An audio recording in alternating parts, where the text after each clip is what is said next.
They all took up their weapons and charged him. Brad did a charge slash, and it didn't hurt him, but it did stun him. Did stun him. Mason, the shrine, go for it! Ignata yelled. Mason ran to the shrine and held out his hand, and dark energy started surging into his hand. It's gonna take a little. Protect me while I do this, Mason yelled.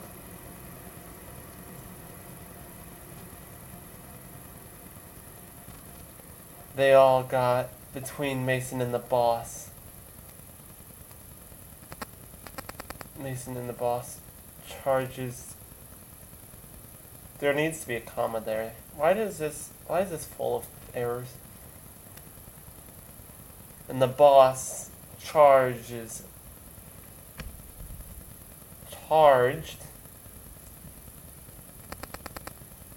What? This is confusing, sorry. And the boss charges Galena and does a basic attack, landing it for 35 damage. Mason said as he dropped to the floor. What? Oh, I skipped a line. Sorry. It's for 35 damage and hitting Brad, who was next to it, for 10. Done. I've sapped up all the dark energy, Mason said as he dropped to the floor unconscious. Mason! Brad gasped as he saw him fall to the ground. The dark aurora that was surrounding him. The bandit leader disappeared. It looks like the bandit leader is weaker. Let's finish him, Ignata yelled. Everyone charged at the bandit leader and killed him. You'll pay for this, the bandit leader said as he fainted. Phew. That was a close one, Brad sighed. But what are we gonna do with Mason? Ignata asked.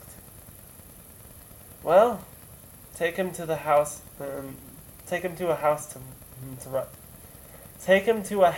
to rest in town. I don't know how long he's gonna recover. Let's get these supplies back to the town leader in Woodpine, Brad said. They walked back to Woodpine and went to the town leader's house. I'm back. Here's the supplies. Brad arrived. I knew you can do it. Thank you for saving part of the Woodpine Forest, the town leader said, and saw that Mason was unconscious. What happened while you were gone? Lucky to Mason's stealth and dexterity, he managed to find the bandits in the forest. However, he saw a dark aura surrounding inside a house in the forest, and there was 2 other bandits there. We tried to fight the bandit leader, but the dark aura was too strong.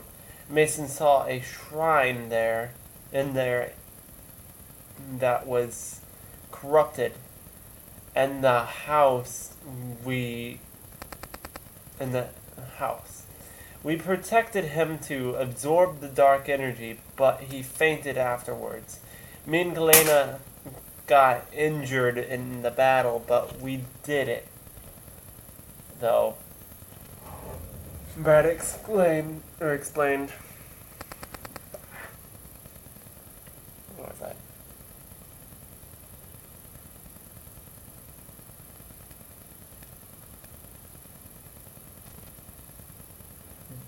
The town leader opened the crates and found supplies in there, including weapons used by the bandits. You can have these weapons. I think these may be useful to you now. The town leader said as he handed the group the weapons. Better than my training sword, Brad said as he looked at his new sword. It looks like you made some new friends. Who are these people? The town leader asked. This is Galena, a dual wielder, Ignata, a fire elemental, that appeared out of this ring that I'm wearing, Brad answered. Is it even possible to go without Mason if he's resting? Galena asked.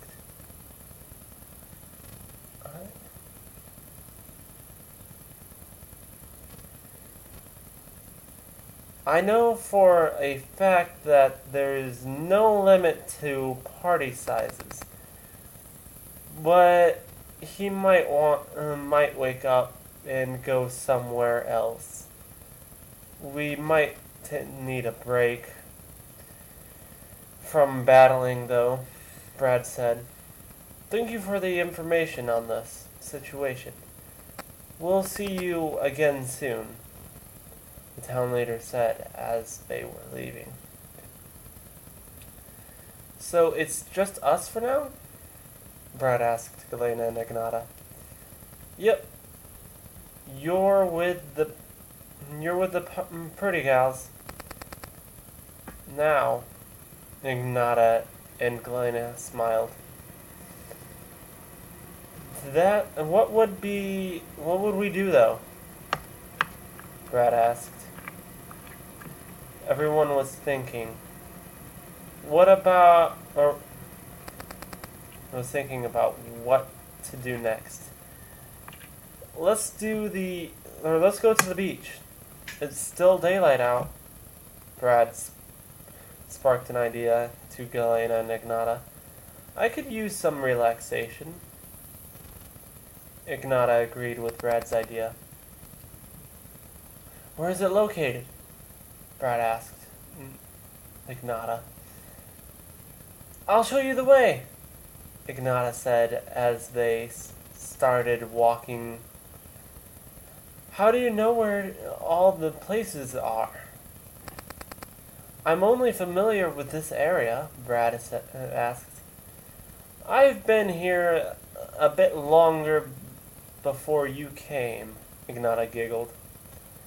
Well, that just explains my life in a nutshell. I feel like I'm alone most of the time. Like Mason is, Brad said. I feel you, Brad, Galena said. They saw a sandy trail on the southwest end of town and started walking from there. Sorry, my neck felt like it needed popped.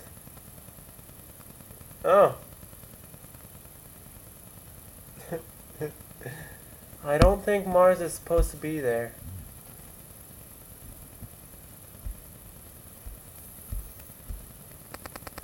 Yeah, this game's not the best. As you can see, Earth doesn't have a moon because the moon crashed into Earth.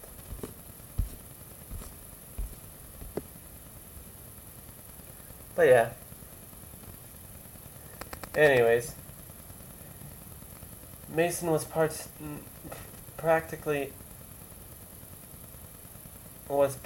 in the world, or in the void.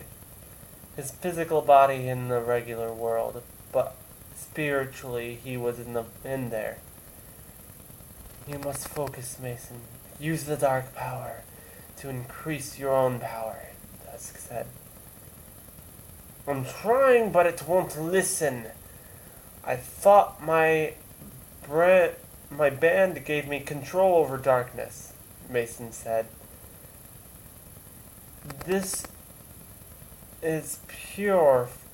This is a pure form of darkness. Only I can control it. But I'm trying to teach you to do it as well, Dusk said, annoyed. Now clear your mind. Feel the darkness surround you.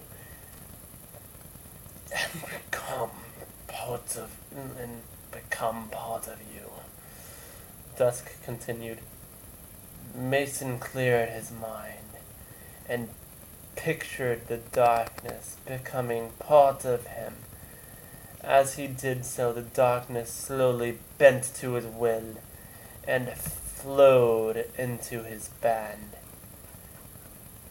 and went inside of it. But it was different. This time it was more calm and responsive than when he drained the shrine. This time, once all the darkness inside of his band,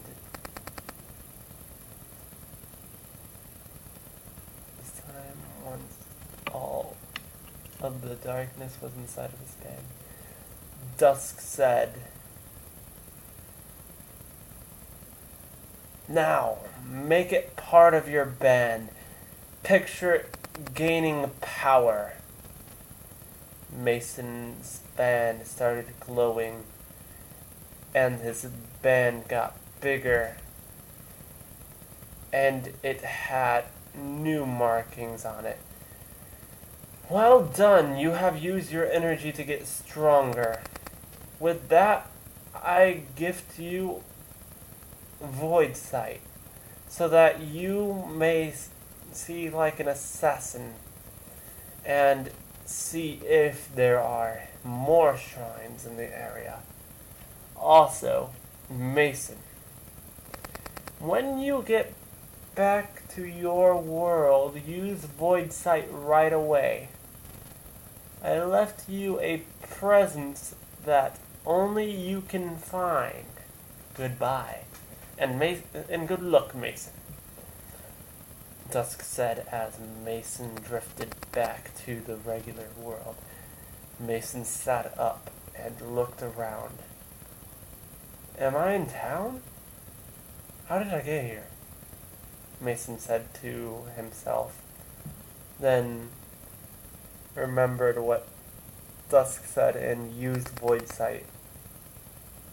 The world turned a deep red, except for the purple, or the people standing in the distance. "That must be what he was talking about," Mason said. He got his gear and got to the door. Just an employee came in. "Oh, you're awake. That's good. Your friends left about a couple hours ago." "I don't know where they went," the employee said sadly. I see. Well, I have to go. Just put my bill on the mayor's tab. He owes me." Mason laughed as he left. Mason started walking toward where he saw the glowing item. On the edge of the town, he found a mound of dirt. He activated Void Sight, and the glowing item was in the mound. He dug through it till he found a box with his band on it. And the second he touched it, it opened. Inside was a ring with a purple jewel on a black parchment. On it was a note that read, "On this parchment is a list of skills I can teach you if you collect enough darkness. For each of them, use Void Sight to read the list, and I suggest that you go find Brad and give him the ring. I told you to protect him." Man, Dusk thinks ahead too much. Well, he'll be right. Well, he is right. It's time to catch up to Brad, Mason said, as he set off towards the most likely place Brad would go, the beach.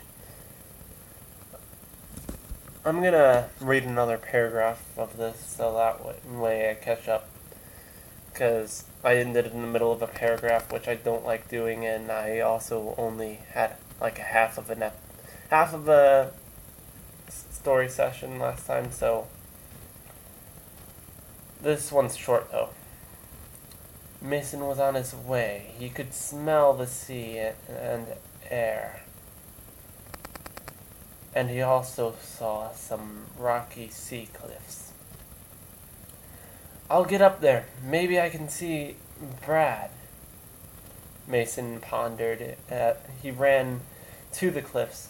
As he approached to the top, there was someone there, a man sitting on the ground meditating. "Vile creature of darkness, do not think you can sneak up on me. I sensed your dark energy long before you got here," he said calmly. "Well, you are mistaken. I'm not a creature of darkness. I just possess an unparalleled dark magic," Mason said. "Your lies won't fool me. No mortal could possess such power," the man yelled. "Well, if you think I'm evil, I'll give you a chance to fight me," Mason said with a devilish tone. The man got up and turned around. His face had paint all over it, hiding certain features of his face. "My name is Ghost, and I will slay you," Ghost yelled as he unsheathed his sword. Ghost charged Mason, and with an easy movement, Mason knocked away his sword, making it fall out of his hands. "How are you so fast?" Ghost said in astonishment. "Well, now you know that I could have killed you at any time I wanted to, so," Mason said deadly.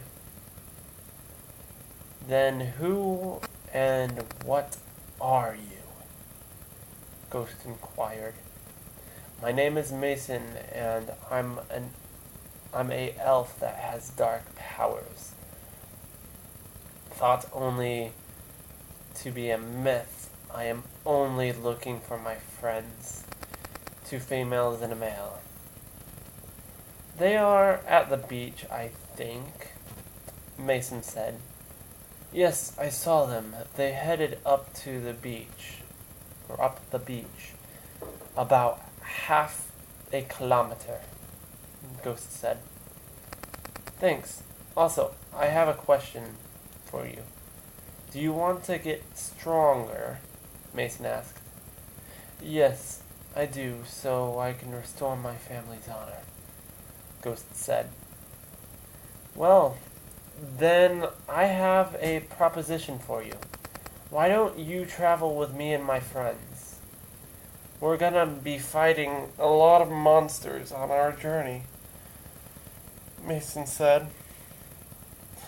How do you know I can trust you? Ghost said skeptically. You would be dead right now, Mason said bluntly. Right. Well, I guess my answer is yes, Ghost said.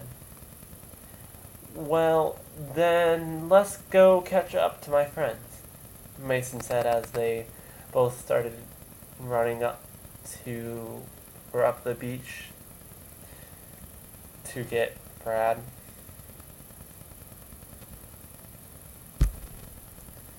I'll end it here.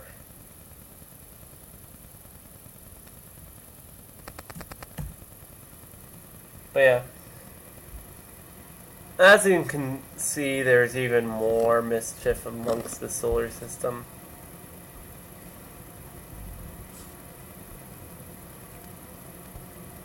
On this game.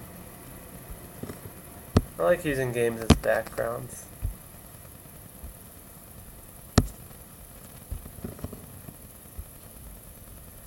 I mean, I don't think Earth and Mars are that close. Everyone else is accounted for except for the moon, who sadly crashed into Earth.